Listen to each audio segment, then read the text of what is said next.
The world stands at a crossroads tonight, its collective breath held in anticipation and disbelief. Across continents and time zones, people are glued to their screens, trying to process what has just unfolded.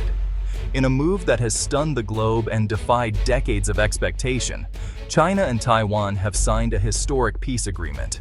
The Orchid Blossom Initiative, unveiled in Singapore, has shattered decades of tension and suspicion across the Taiwan Strait, sending shockwaves through diplomatic circles. Leaders from both sides stood together, an image once thought impossible, now broadcast to billions as a symbol of hope and reconciliation. The agreement promises sweeping economic and cultural integration, opening new doors for cooperation, while carefully sidestepping the deeply sensitive question of sovereignty. For over 75 years, the Taiwan Strait was a flashpoint for potential global conflict, a line drawn in the sand that threatened to ignite at any moment. Now, that narrative has changed overnight, leaving the world scrambling to understand the new reality. Intelligence agencies and world leaders were caught off guard. Markets are in turmoil, reacting to the sudden shift in the balance of power. The world is asking, is this real? Can it last? Or is it just another fleeting moment in a long history of mistrust? What does it mean for us, for our families, for the future of the region and the world?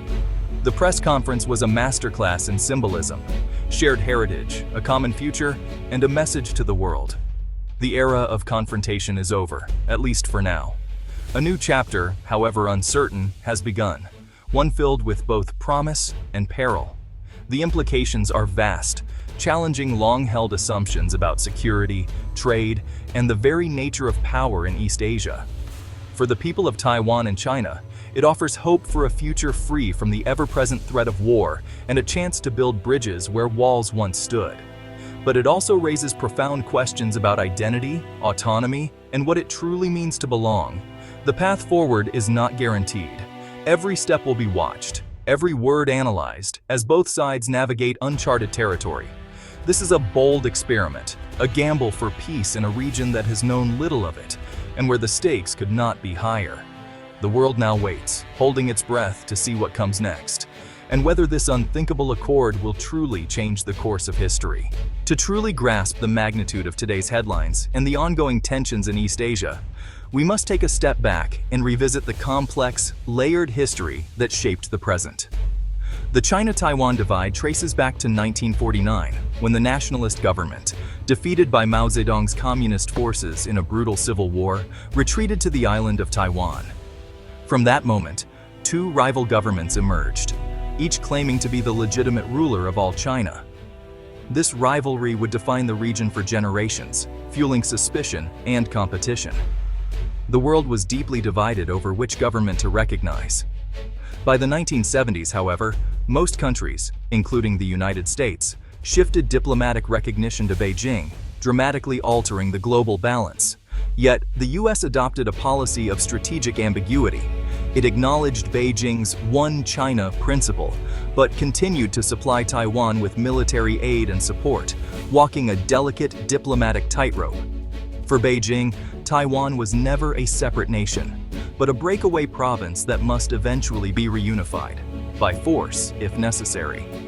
Meanwhile, Taiwan developed its own vibrant democracy and unique identity, all while living under the constant threat of military action from across the strait.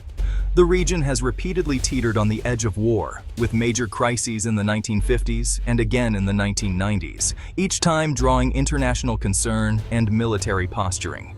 China's ongoing military drills and relentless diplomatic pressure have left Taiwan increasingly isolated on the world stage, while ordinary Taiwanese people have learned to live with uncertainty, conducting air raid drills and watching the news with anxious eyes, always aware of the looming threat of invasion.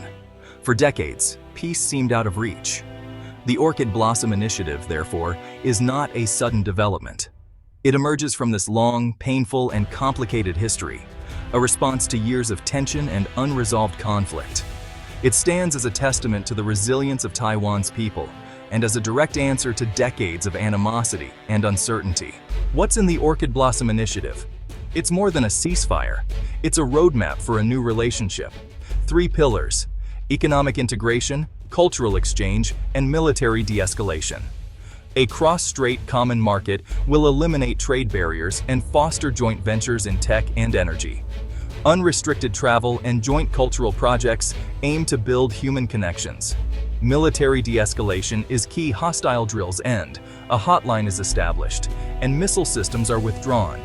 The plan is to make conflict unthinkable by intertwining economies and societies. The orchid, cherished in both cultures, symbolizes this new beginning. The world watches to see if this fragile blossom will flourish. This is a carefully constructed plan to replace hostility with interdependence. Will it work? Only time will tell. The sovereignty question, the heart of the conflict, is frozen, not solved. Both sides agree to set aside the issue for 50 years, making no moves toward independence or forced unification. This freeze gives space for economic and cultural ties to grow. For Taiwan, it means a generation free from existential threat. For China, it means stability and a chance to win hearts through peaceful integration.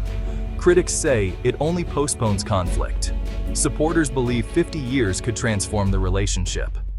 What happens after 50 years? The agreement doesn't say. It's a bet on time, trade, and human connection to heal old wounds.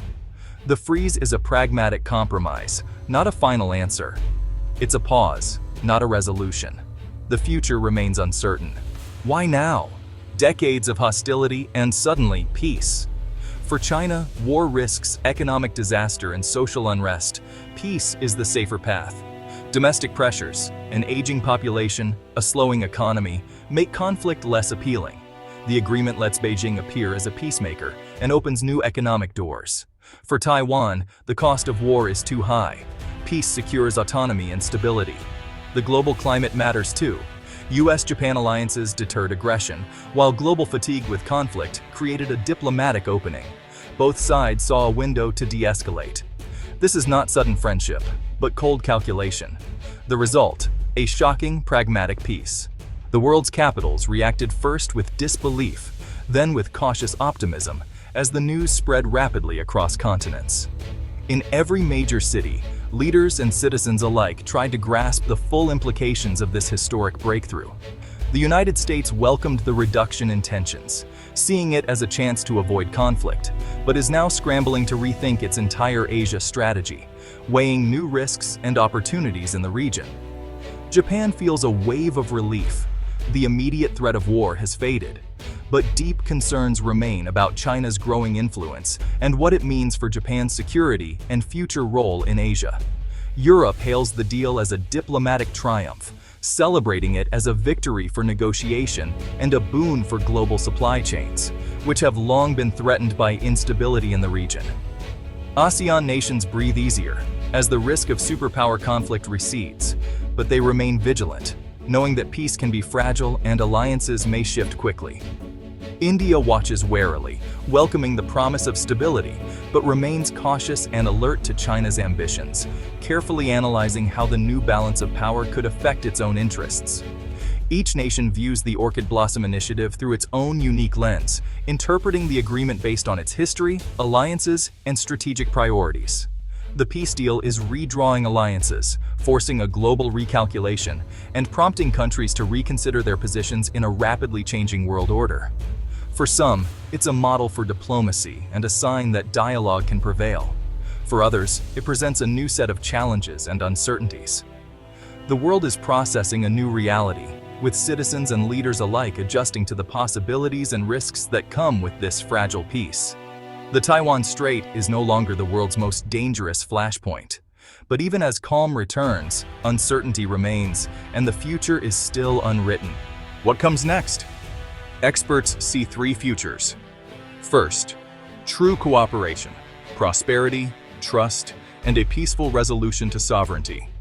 Second, cold peace. No war, but lingering mistrust and rivalry beneath the surface. Third, breakdown. Political shifts or crises unravel the deal, and old tensions return. The outcome depends on leaders, people, and history's unpredictable turns.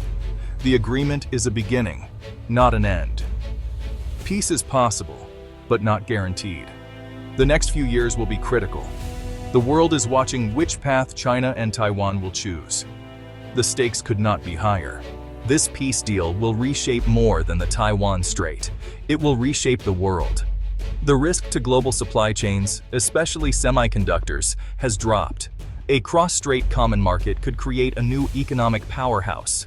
Joint tech ventures may challenge Silicon Valley's dominance. The US role in Asia is now in flux. Alliances may shift. Asia's balance of power is changing, moving toward a multipolar system. The agreement could become a model for resolving other global disputes. It shows that even the deepest conflicts can be addressed through bold diplomacy. The Orchid Blossom Initiative will be studied for years. History's path is not fixed. Change is possible. December 1st, 2025. The world has changed. The Orchid Blossom Initiative offers hope where there was once only fear. For Taiwan, a future free from constant threat. For China, a chance for peaceful development. But hope must be tempered with realism. The agreement doesn't erase decades of mistrust overnight. Political factions will resist, challenges will arise. The sovereignty question is postponed, not resolved. Success depends on patience, commitment, and building trust step by step. The world must support the peace process and remain vigilant. This is the start of a new, complicated chapter. For the first time in a long time, there is a road to peace. The world is watching, hoping this new dawn leads to a brighter day.